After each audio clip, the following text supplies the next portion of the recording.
حاجة واحدة بس لو عرفتها هتشقلب حياتك 180 درجة. عارفين ايه هي القوة السحرية او السوبر باور اللي بتكون عند الناس الناجحين بس محدش بيقولك عليها؟ هي يا عزيزي الكونسيستنسي. مين؟ الكونسيستنسي يا عزيزي هي الاستمرارية. من الاخر ما تهتمش بالنتيجة، دي مش بتاعتك، دي في ايد ربنا. اهتم انك تعمل اللي عليك في الحاجة اللي هتوصلك للحاجة اللي انت عايزها.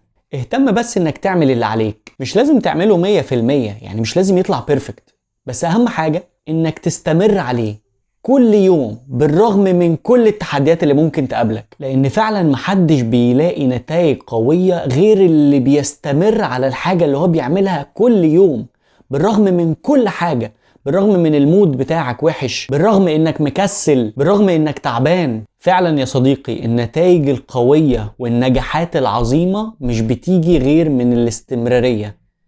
اركن كل الاعذار على جنب، المهم انك تستمر. ربنا معاك.